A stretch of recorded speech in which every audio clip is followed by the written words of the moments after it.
How thick do you think the ice is? It's extremely thin. You're on thin ice.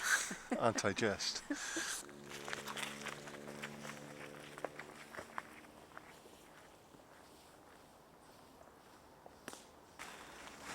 So, what are we doing here? Well, we're at Padworth Common, which is just along the road from where we were on the last video, and it's a pretty wood, I must say, and it seems to have once been heath. It probably still is. Be interesting to see it in the summer, how much of it is heathy. And but we have another Saxon charter, the charter of Peadanwyrðe, Peda's farm. I'm not sure many people are going to be named Peda in the modern day, but this is what caught my interest. Well, I was trying to work out the boundary of Tadley's wood in the Saxon charter.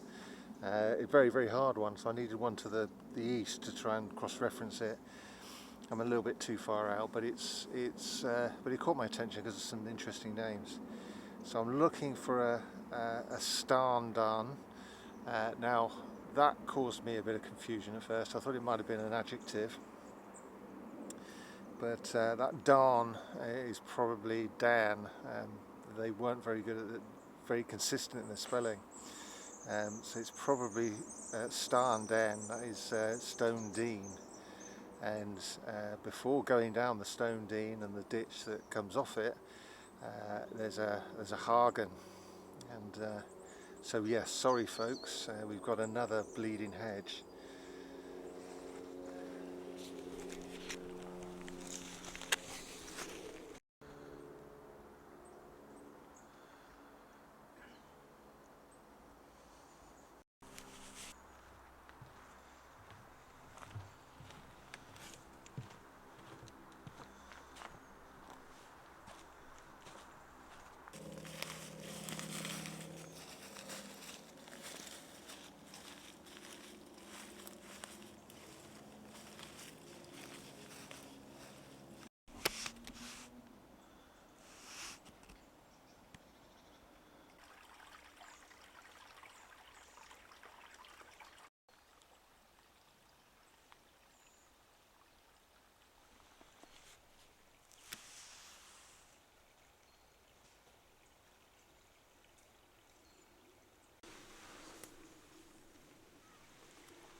Yeah, very frost is hoarfrost. I'm glad to teach you something about your own country's climate. I'm going to... So, enlighten me, English boyfriend. Well, Indian girlfriend. Go on. It is called hoarfrost because it is hoary like an old man's beard. That's what I said. It's easy to do that after I've explained it, isn't it? But, okay.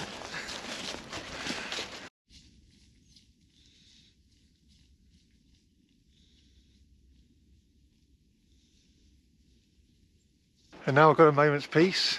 It's we're looking for the Hagen, the hedge, and see if we can count some species. Maybe we can say, because the other two Hagen have been on heathy land. Can we say something about Hagen as enclosures? Are they heathland enclosures? Do we know? Can we find out? Citizen science. So Indian girlfriend, do you think this is an ancient hedge?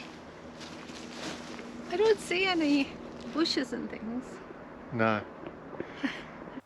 Well, you can see behind me, just over there, is something I forgot about, and that's the Grimsbank, or Grimmer's Bank, as it was described in the 19th century map. And we get that grim word associated with a linear bank feature. And this one, like the ones we've seen in Oxfordshire and elsewhere, and down in Wiltshire, it goes on for miles. But it's quite easy to trace this one. And I wonder whether we're looking at an Iron Age civil boundary, and it's the estate of Silchester, Caliva Atrebatum, and that means, oh hell, I've forgotten what Caliva means. Atrebatum is whatever Caliva is of the Atrebates tribe, which sort of corresponds to Berkshire and a bit of Hampshire. And it is a beautiful long banked feature. I couldn't quite work out what it was, because I'm looking for a hedge, and I saw what could easily be a hedge line along there. And yeah, so that's my theory. Don't quote me.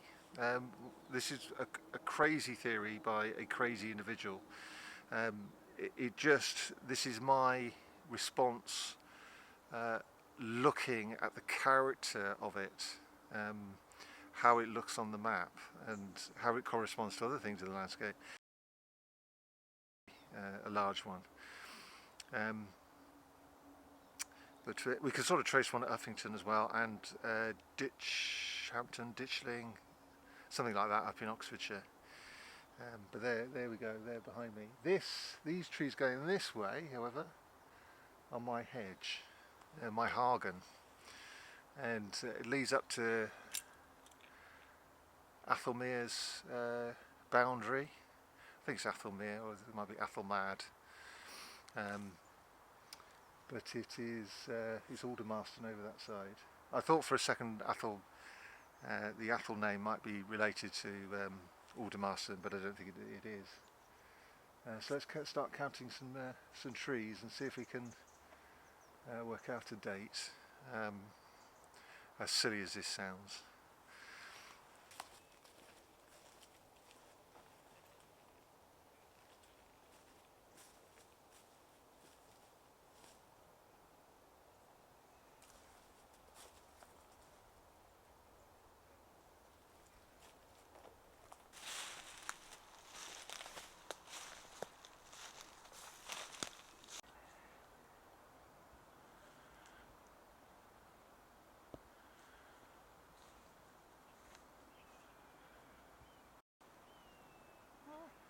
You see him? He's down by the tree line, he's munching grass, he's got his back to us.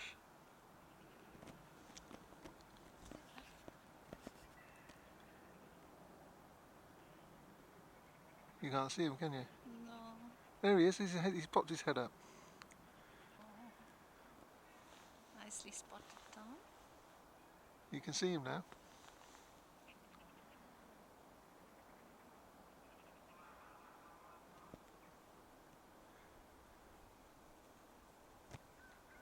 I found 4 species, so it's probably just the end of the wood, or all of this wood has been harvested at some point in the last couple hundred years, and then more trees put in.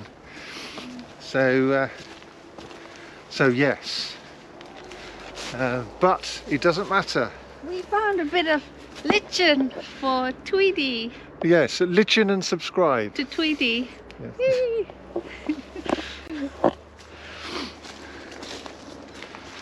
And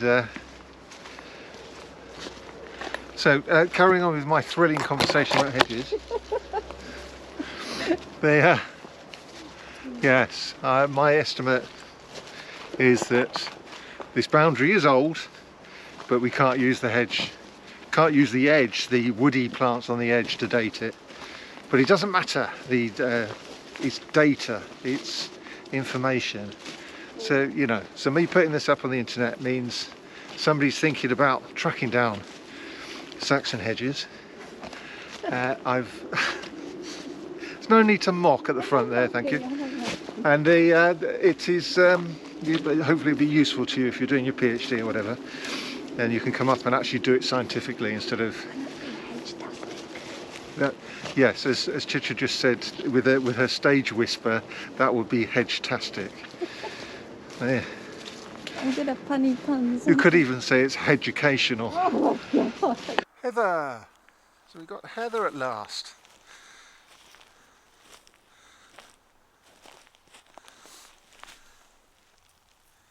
Look at that. The heath plant, as I was explaining last. Heather lives on heath. And so yeah, we've got a proper heath. I'm pleased to see that. What a pretty common this is.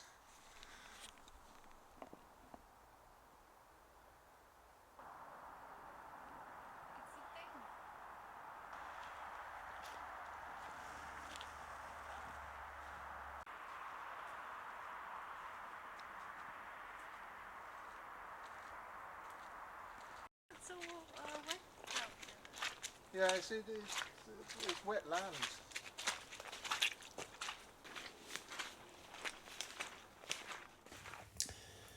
Thon on tha ditch, that thon on tha air. On long air on thonna moolan ditch. Thon on long there a moolan ditch, eft on tha air.